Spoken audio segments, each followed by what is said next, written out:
Hi there. तो आज हम लोग लीड कोड का प्रॉब्लम नंबर 1935 देख रहे हैं। Maximum number of words you can type. हमें एक इनपुट स्ट्रिंग दी हुई है टेक्स्ट, और ये हमारी इनपुट स्ट्रिंग में कुछ वर्ड्स दिए हुए हैं, और जो वर्ड्स हैं एक स्पेस से सेपरेटेड हैं आपस में, ठीक है। और हमें कुछ ब्रोकन लेटर्स वाली एक स्ट्रिंग दी हुई है। इसमें वो सारे वर्ड वो सारे कैरेक्टर्स हैं जो कि हम टाइप नहीं कर सकते हैं। तो बेसिकली हमारा एक हमें कीबोर्ड दिया हुआ है जिसमें से कुछ कीज़ वर्क कर रही हैं सही से, कुछ कीज़ नहीं वर्क कर रही हैं। तो जो कीज़ ब्रोकन है वो हमें एक स्ट्रिंग में दे दी गई हैं, और हमें ये देखना है कि हम ये जो गिवन टेक्स्ट है उसको टाइप कर पाएंगे कि नहीं। बेसिकली उस टेक्स्ट में कितने वर्ड्स टाइप कर पाएंगे। तो एक वर्ड जो वर्ड्स हैं आपस में स्पेस से सेपरेटेड है। ओके, तो सॉल्यूशन के लिए हम लोग पहले तो वर्ड्स निकाल लेते हैं, हमारी स्ट्रिंग में कितने वर्ड्स हैं। फिर वन बाय वन हम एक एक वर्ड को ट्रेवर्स करेंगे, और ये देखेंगे कि उस वर्ड में कोई ऐसा कैरेक्टर तो नहीं आ रहा है जो कि ब्रोकन लेटर्स वाली स्ट्रिंग का पार्ट है। अगर ऐसा है तो हम उस वर्ड को टाइप नहीं कर सकते हैं। जैसे इस वाले स्ट्रिंग में दो वर्ड्स हैं, एक हेलो है, एक वर्ल्ड है।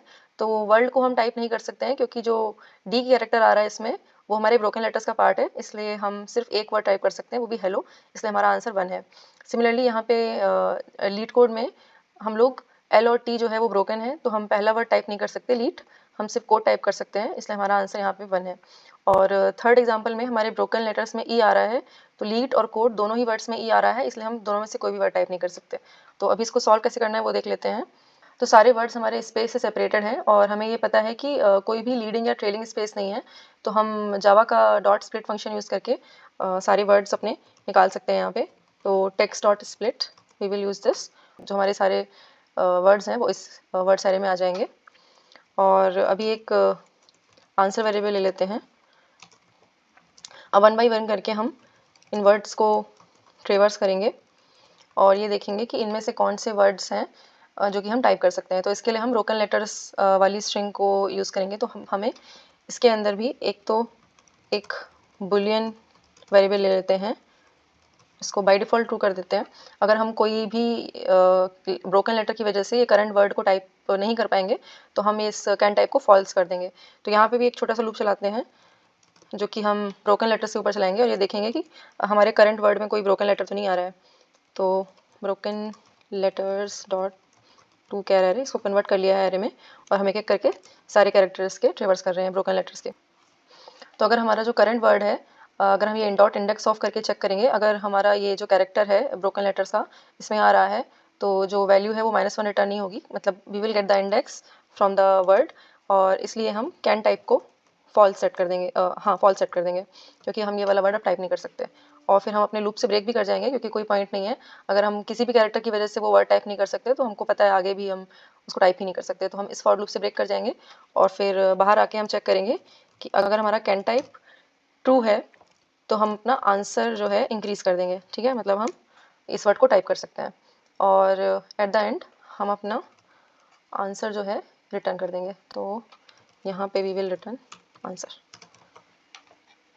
आई think that's all. Let's try to submit this. और इसकी जो टाइम और स्पेस कॉम्प्लेक्सिटी है उस पर बात कर लेते हैं थोड़ी।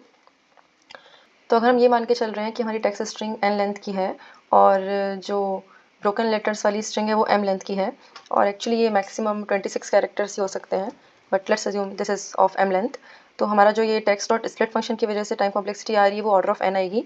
और अगर हम इस लूप में देखें तो हम एक तो ये मेन फॉर लूप चला रहे हैं, और इसके अंदर हम एक के ब्रोकन लेटर्स पे भी लूप चला रहे हैं, ठीक है। तो इस ब्रोकन लेटर वाली लूप की वजह से ऑर्डर ऑफ m आएगी हमारी टाइम कॉम्प्लेक्सिटी, और इस वाले फंक्शन की वजह से एक्चुअली जो हमारी टाइम कॉम्प्लेक्सिटी है वो order of some let's say के आ रही है, क्योंकि हम लोग यहाँ पे वर्ड पे चला रहे हैं लूप, और लेकिन कहीं ना कहीं हम वर्ड को भी पूरा ट्रेवर्स कर ले रहे हैं, ठीक है। तो अगर एक वर्ड की जो लेंथ है वो ऑर्डर ऑफ एल है, तो order of K into order of L is basically order of N, है ना। तो जो हमारी ओवरऑल टाइम कॉम्प्लेक्सिटी है वो order of N into M ही हो जाएगी। तो order of K into order of M है यहाँ पे, और ऑर्डर ऑफ एल, तो this is basically order of N into M. तो ये हमारी टाइम कॉम्प्लेक्सिटी हो जाएगी, और स्पेस कॉम्प्लेक्सिटी हमारी इस वर्ड्स एरे की वजह से ऑर्डर ऑफ एन हो जाएगी, ठीक है। तो हाँ, so this is time complexity, this is space complexity, and I think that was all for this video. Thanks for watching, I will see you next one, bye bye.